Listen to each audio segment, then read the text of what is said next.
we are again. Another shelter-in-place week, another volume of the SIP series on The Stir. First, we say hello to my cohort, film and entertainment guru, Debbie Baldwin. Hi, Debbie. Hi Trish. Thank you for having me.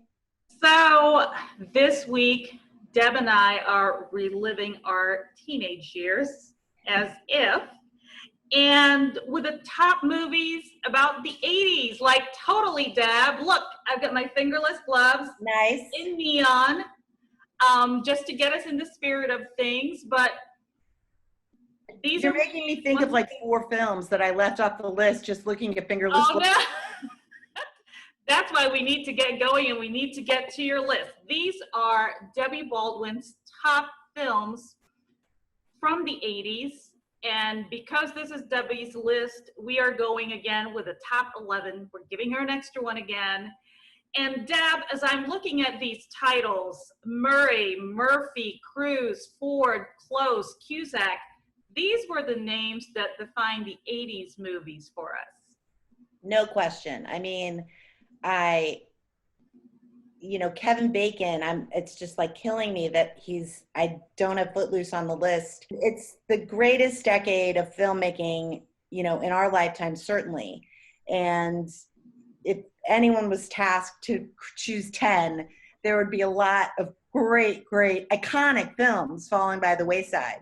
So these are, the way I chose mine was very simple. And it's the way I choose my favorite films most of the time, which is if I am scrolling through that endless list of movies in the guide and one of these 10 films or 11 films is playing, I will always stop to watch it without exception. So that's my benchmark. And so this is my list.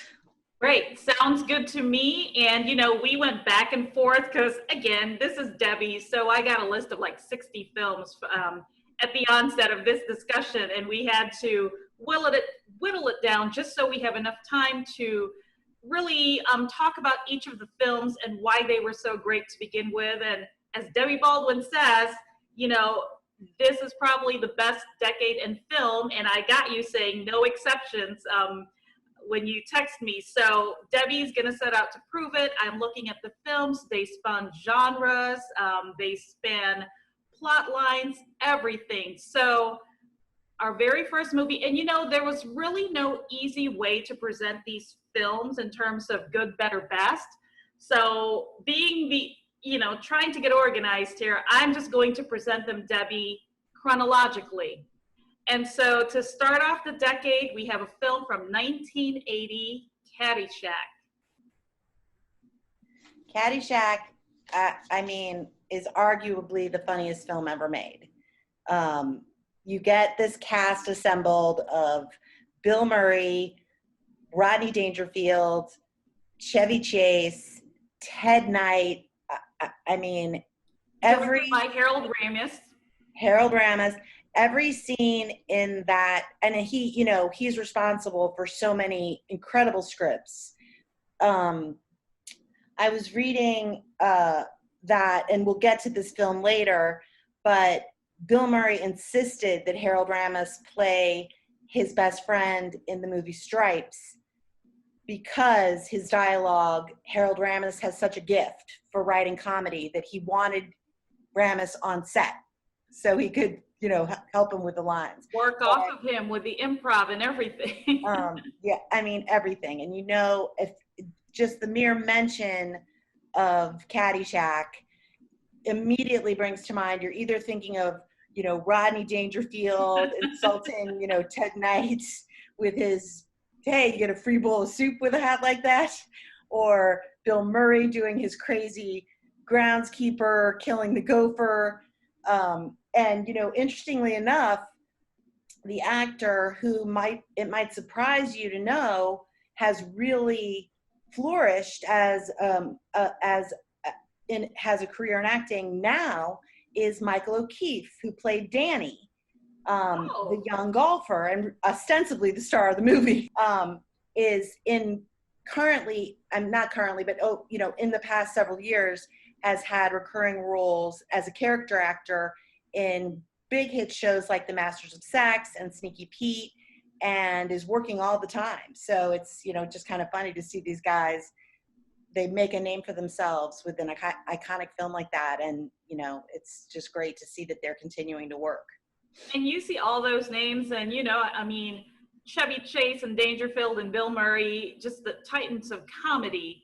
Totally. And just imagine what that was like on the set. And I had read somewhere that it was so crazy. It was hard to corral these people and get them under control on set every day. And how much footage, you just love to see the raw cut of that film, with all the stuff they ended up cutting. That was probably hilarious too. Right. And so moving on, from 1980 to 1981, it didn't take long for Bill Murray and Harold Ramis to go on their next project, which is Stripes. And again, in terms of the cast, we're talking some really big names in comedy. In addition to those two, we've got John Candy, Judge Reinhold, who later on, starred in his own 80s comedies. We also had John Larroquette from Night Court, the TV show. Yes. You have Warren Oates as Sergeant Holka. That whole that cast was so deep with talent. And, you can't mention Stripes, immediately everyone's done, or, whatever you associate with Stripes. The Sean Young, who plays the young female MP that Harold Ramis is interested in. That's right. A huge career making, No Way Out with Kevin Costner. So, and again, it's just one of those films where every scene is funny and every line is quotable. And apparently most of them improvised. Right. There was a scene about when he was talking about the sergeant's big toe, Bill Murray.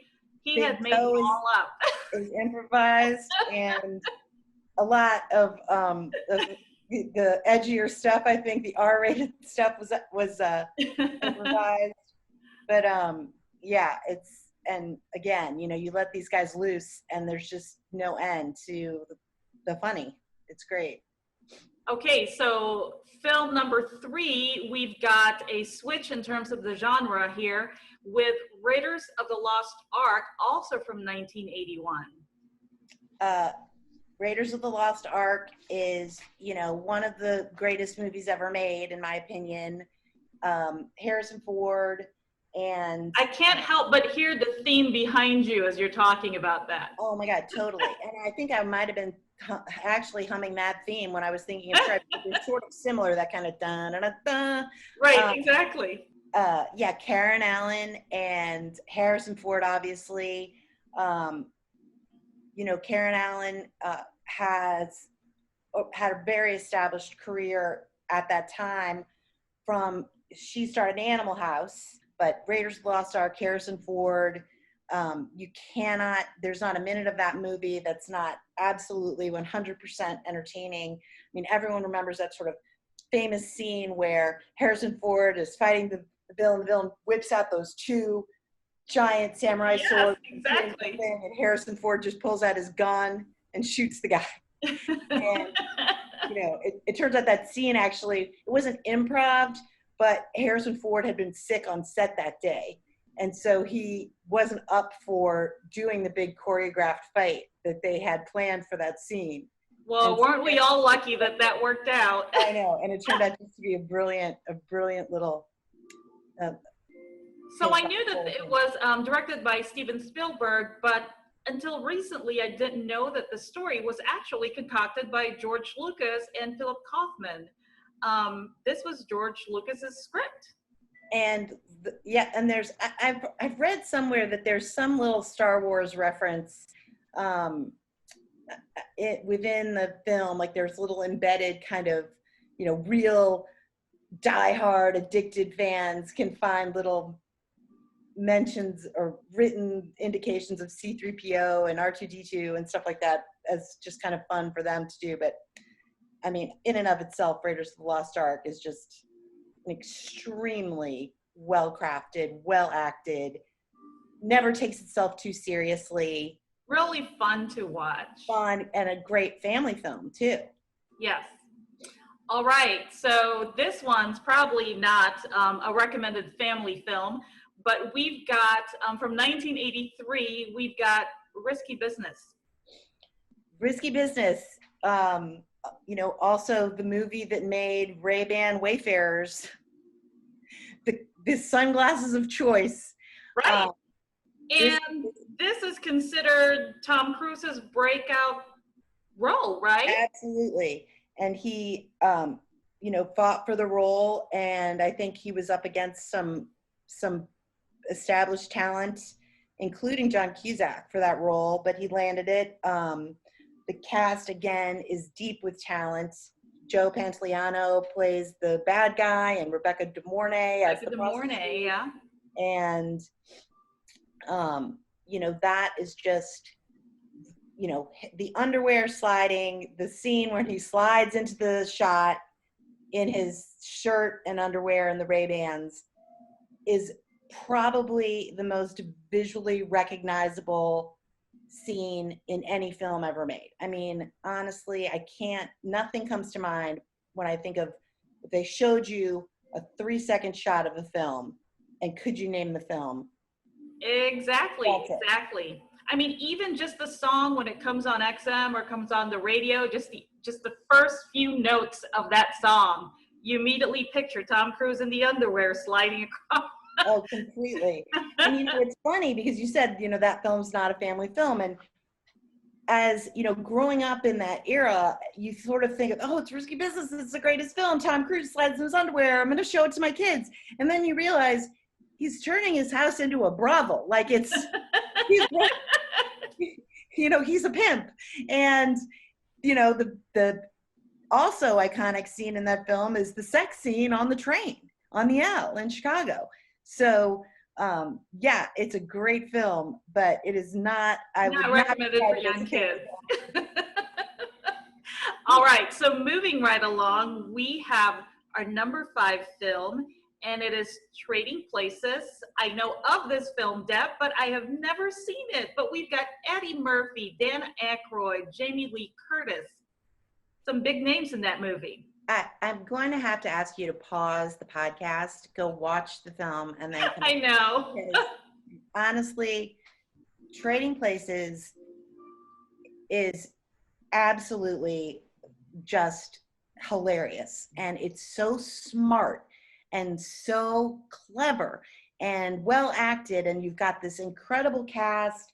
You've got Ralph Bellamy and Don Amici playing the old Duke brothers who run the, kind of well-heeled Wall Street firm and are a little loony because they have too much money and too much time on their hands, and they place this bet that they could take their main man, who's played by Dan Aykroyd, who has every privilege, has gone to all the right schools, has grown up in the right environment, and that they could make him poor and then take the poorest, most uneducated, rough around the edges guy, who's played by Eddie Murphy, and switch them. And that one brother bets that the Eddie Murphy character will perform as well if taught properly and encouraged properly as the Dan Aykroyd character, and which one will survive in the switched milieu. Right.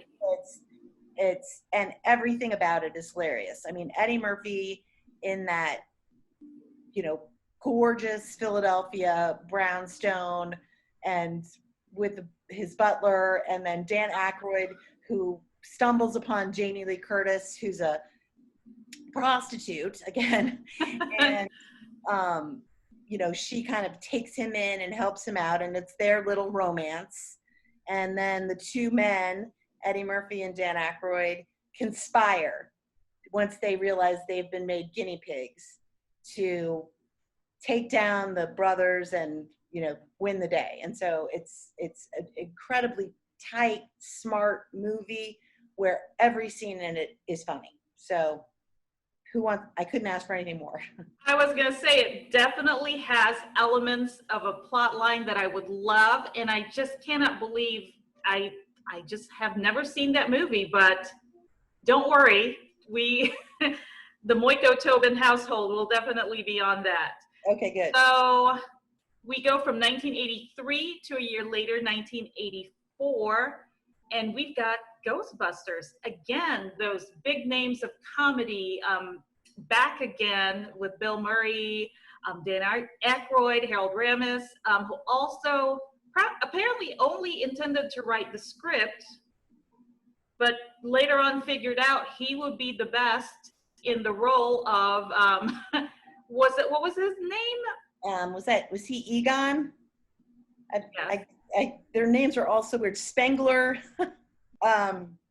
And you know what's interesting about that film as well is another casting thing that happened was, I think Harold Ramis had originally written the role that Dan Aykroyd ended up playing for John Belushi, but Belushi died of a drug overdose, and they had to replace him, and they replaced him with Dan Aykroyd, and that, you know, that little ghost in the movie that eats so much, Slimer. The guys in the cast would call that little ghost Belushi, and Harold Ramis kind of wrote that ghost as sort of a comedic tribute to John Belushi, and his eating habits are supposed to be like an homage to the food fight scene from Animal House when he's shoving all the food in his mouth. So it's kind of a, you know, it was a bittersweet moment for those guys, I'm sure, to lose their partner in crime comedically. And right.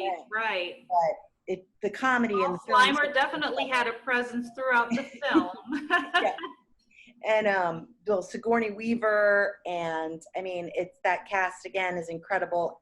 And when you think of Sigourney Weaver, I mean, everyone kind of thinks of this sort of, you know, the ass-kicking, you know, powerhouse from Aliens. You're right. Like many, like, very serious dramatic roles. And she just is fantastic in this, up against, you know, Rick Moranis is sort of her comic foil. And, you know, again, very funny film. Ernie Hudson is another, yes, you know, who's the fourth Ghostbuster. They originally wrote that role, I want to say, for Eddie Murphy, and he turned it down, and they cast Ernie Hudson. What a windfall for Ernie, because he has a career to this day. Who is just so adorable in it, I think. And you know what? We had just talked about the sequel that was supposed to come out this year, but it now is pushed back to 2021, I believe, Afterlife. And I saw the cast list for it, and Ernie Hudson is in it, and so is Annie Potts, and Paul Rudd. You know, I'm very curious to see what he's going to play in it, and also Finn Wolfhard, who is in Stranger Things. Oh, and, yeah, okay. Yes. And so, yeah, I have not heard, though, whether some of the original Ghostbusters would be in the movie. I don't know if you have. No, I haven't. Yeah, I'm just really curious to see, you know, what this is going to be all about. Yeah, but I'm excited to see Ernie Hudson's name in it. Yeah, that's great. He's a very charming actor, and I'm sure it was hard to come into that tight-knit group of, you know, comic actors and, you know, pull it off, but he certainly did it. True. All right, so now we are to movie number 7, another Tom Cruise movie from 1986, and that is Top Gun. Top Gun. Yeah, so, well, I'm thinking about some of these movies, Deb, you know, thinking about how Tom Cruise really cleaned up in the 80s. And speaking of which, you know, having to rewatch some of these movies, somebody who really cleaned up was Kenny Loggins. A lot of songs, my God. You know, you watch Caddyshack, immediately it's Kenny Loggins you hear. And then with Top Gun, Danger Zone, you know, that opening sequence. And then other movies that aren't on this list. Footloose, you know, probably one of the biggest Kenny Loggins songs from the 80s. But my goodness, did that guy play a role in that 80s soundtrack. I mean, right. You know, he was as iconic as, you know, the actors themselves. You think of those theme songs and you're like, right. Kenny Loggins. Totally. Yes, Kenny Loggins.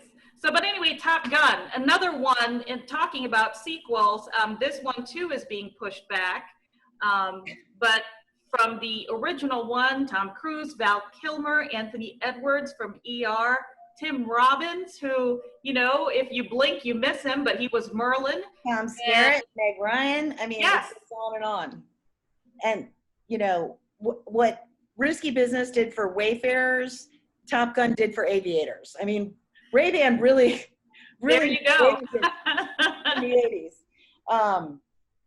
But yeah, that movie, and you think every time, you know, You've Lost That Love and Feeling or Danger Zone, those songs come on the radio and you think— Take My Breath Away. Take My Breath Away. That motorcycle, I mean, you literally just picture Kelly McGillis and Tom Cruise on that motorcycle. It's, you know, just the total testament to how ingrained that movie is and people who, you know, grew up in that in the 80s. And Top Gun is probably, arguably, the most iconic film, you know, of that decade. It's just— You think so? I mean, it's hard to say just because you have to almost go by genre. The most iconic comedy, and even that with the comedies of the 80s, which there are so many, it's hard to nail one down. But Top Gun is sort of in a league by itself because it's a drama. I mean, you know, there's a lot of very intense moments in that movie. And even though these two, you know, cocky fighter pilots and this, you know, very kind of steamy romance are what stay with you, but you know, you also think about like those poignant parts of the film that made it so great. Well, so speaking of steamy romance, my hang up about that movie, and I enjoyed the movie, was that I was looking for a little bit more of a connection between Tom Cruise and Kelly McGillis.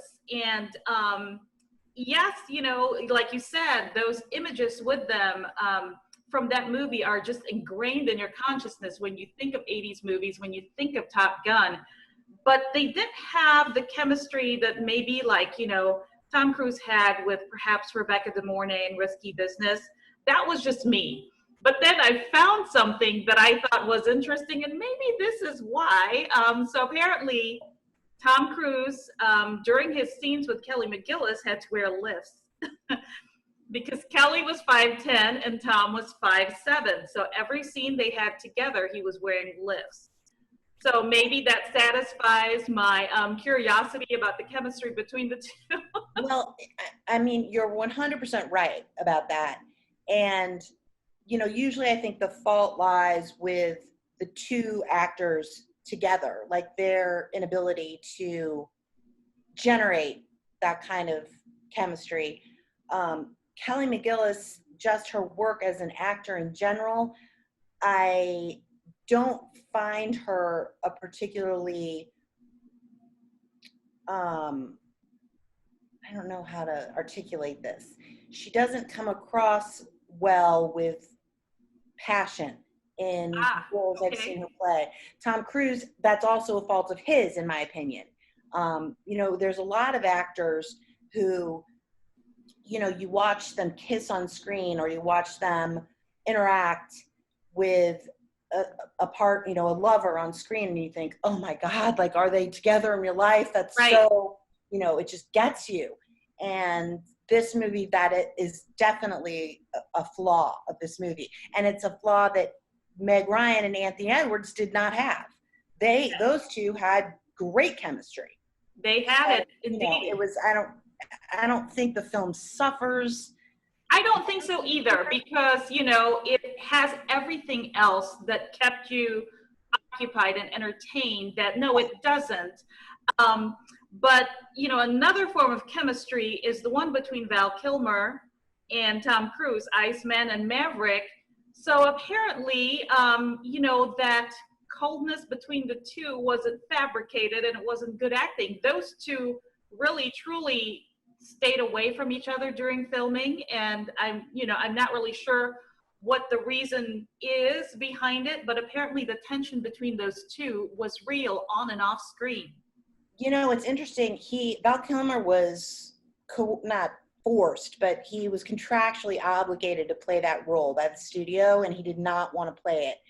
And if I had to guess, this is absolutely without any sort of factual base at all, it would certainly have to do with actor egos. You know, that was a small part for Val Kilmer. And he's known for having a very big ego. Yeah, and I'm sure he did not, you know, relish the thought of being in Tom Cruise's shadow. So, but, you know, who knows? All this stuff goes on behind the set. We just have to judge it on the finished product, and it worked well, their animosity. Really, really well. And, you know, just recently I heard a story again about the sequel, and I'm looking at my notes now. The Top Gun 2 has a December 2020 release date, but apparently it was Val Kilmer who convinced Tom Cruise to do this movie. So, you know, things change. Well, it's amazing when those paychecks stop coming in, how willing you are to do some of this stuff, you know? Exactly. All right. So number 8, one of my favorite movies from the 80s, from one of my favorite directors, Ferris Bueller's Day Off from 1986. I mean, it's just a great, great movie. And Matthew Broderick, it made his career. He, you know, is a showman. He's done great work on Broadway, great work in films, but this, and he, I mean, I guess you could consider him a child star. Yeah. And this was sort of his transition to adult roles. I mean, even though he plays a high school kid, he's still, it's a, you know, he's anchoring the film. It's his movie. And, well, he was 23 when he made this movie. You know, Ferris was 18 years old, and his best friend, who starred alongside him, was 29 years old during filming. And, you know, we've joked about that these actors who play teenagers who are actually 30, you know, including John Travolta in Grease, and, you know, I mean, the list goes on and on. Hey, it worked. Had us. Yeah. I mean, 23 is nothing. That's totally acceptable. But then you've got, you know, this incredible cast too with Ferris Bueller's Day Off.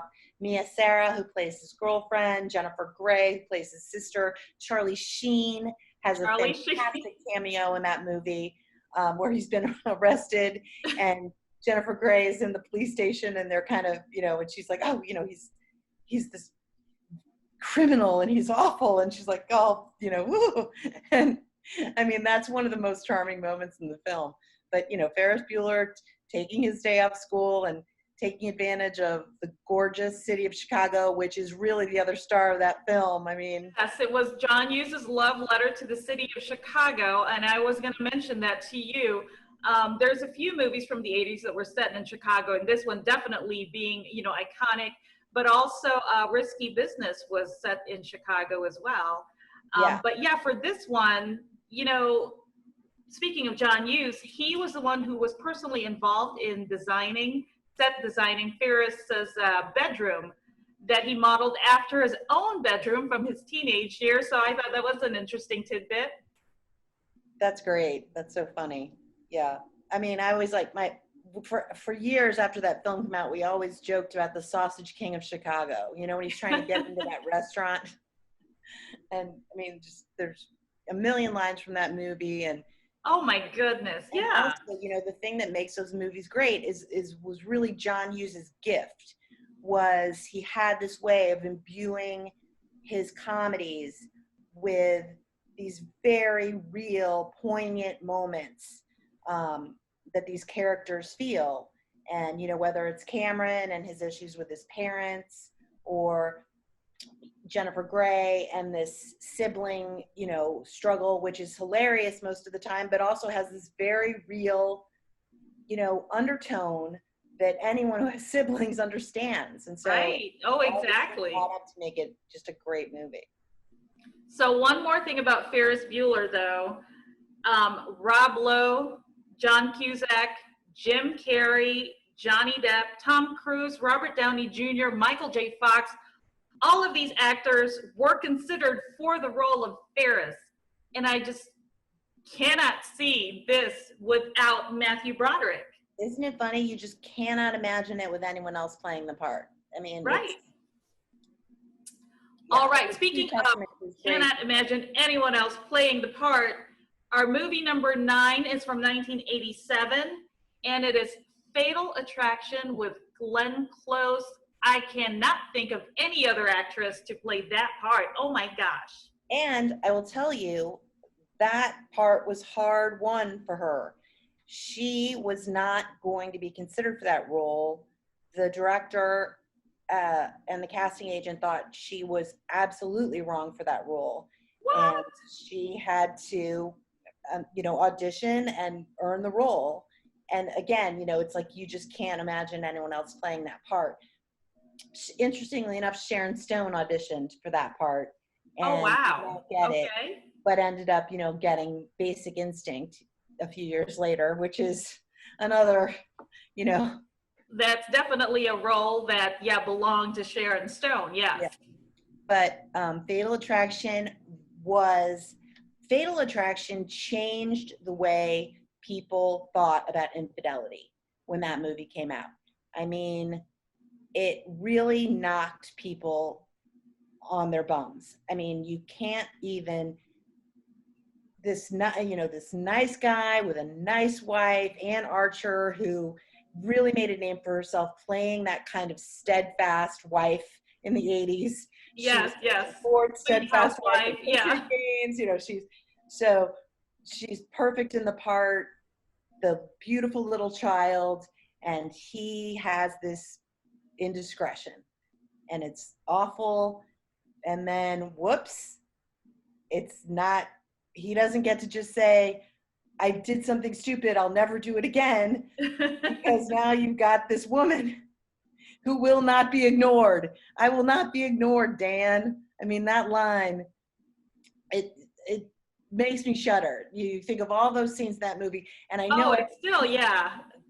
The Boiling Bunny, but the scene in that movie that just guts me every time is when she picks up that little kid at school and she takes the child to the amusement park. That is, to me, the most horrifying scene in that film. And I know that they rewrote the ending. I don't know if it was a test audience thing or just the script writer, but originally are we allowed to give spoilers? I'm sure everyone's seen this movie by now, but Glenn Close does not originally die in the end of the film. And I think that people were so disturbed by her character, which is, wow, that's great acting, to have that kind of power over an audience, that they had, the Ann Archer character get her revenge, which was, really, really, I think viewers need a closure after taking them on a ride like that. And I did read an interview that Glenn Close gave later, talking about how she still gets stopped by people who say, thanks, you saved my marriage. I mean, it really, I'm sure, made very many people, male or female, think twice about their infidelity. But that movie really sent a ripple through, through movie. And I may have been guilty a couple times, just saying Fatal Attraction to my husband. Hey, if it works, it works. Yeah. That's all you have to do. Just mention Fatal Attraction. I downloaded some movies for your business trip. Oh gosh. Okay, we're having way too much fun. We are up to movie number 10. It is Die Hard from 1988. Bruce Willis. Yeah. Okay. What do you say? Should we get into the debate of whether Die Hard is a Christmas movie? Debbie, it is not. You're sitting there on Christmas Eve. Yes, a Christmas movie. Now, here's the thing.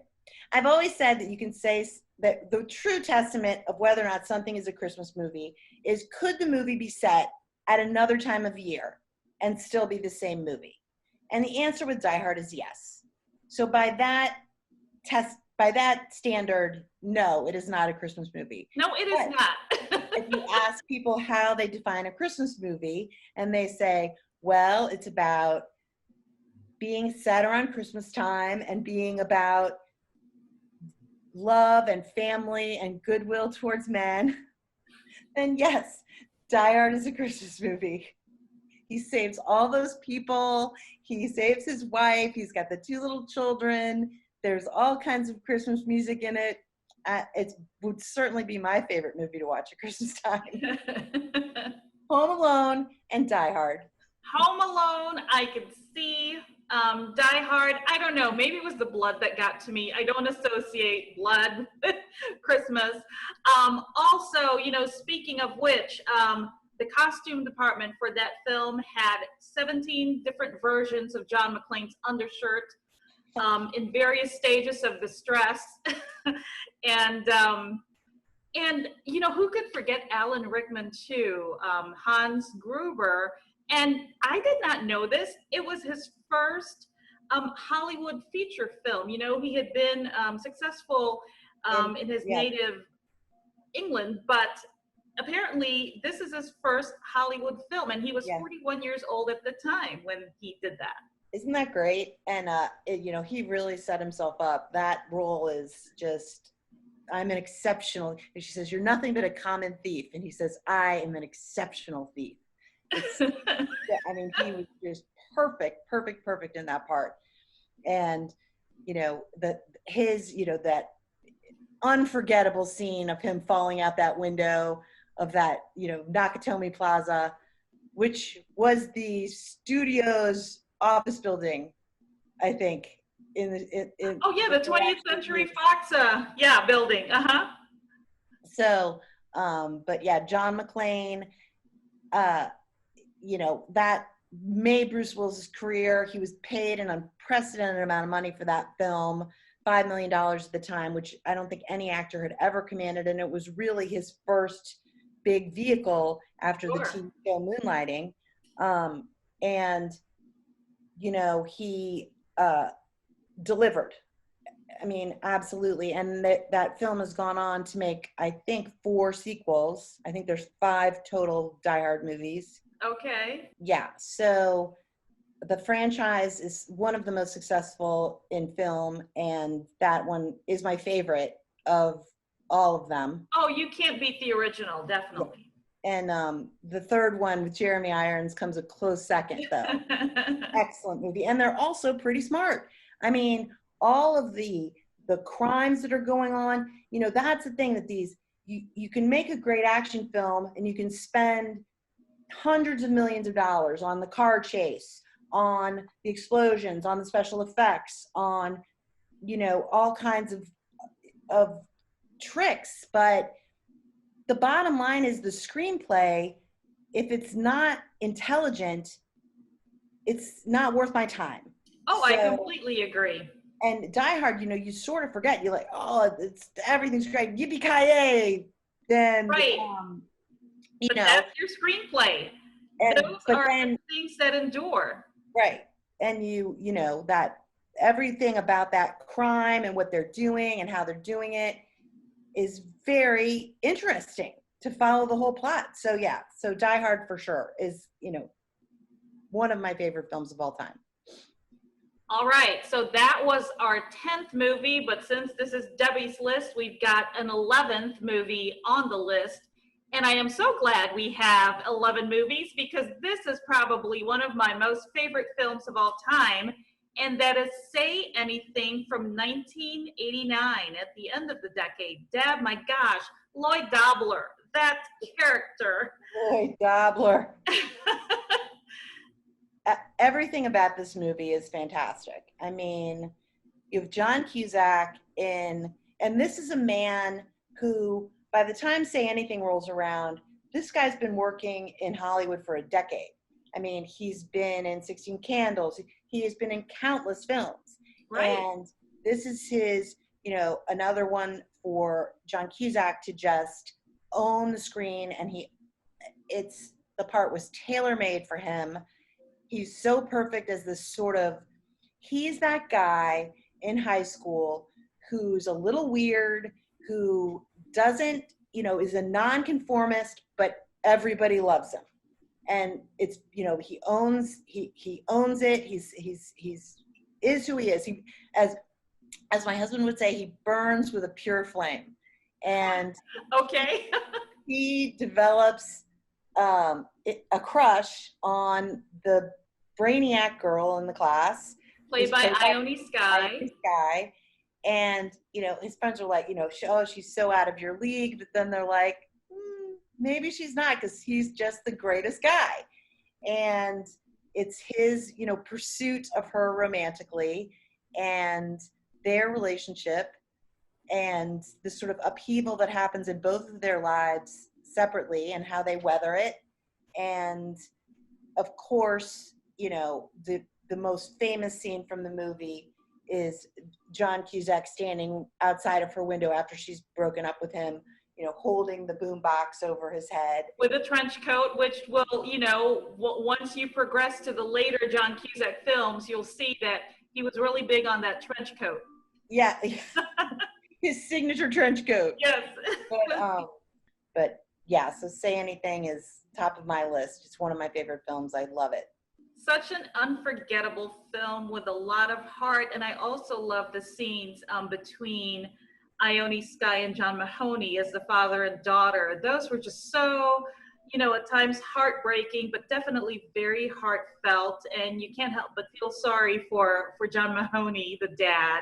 And I mean, John Mahoney, that role, that is a very difficult kind of role to portray and show a moviegoer how the other characters in the film can still love him, love that character, and be sympathetic to that character.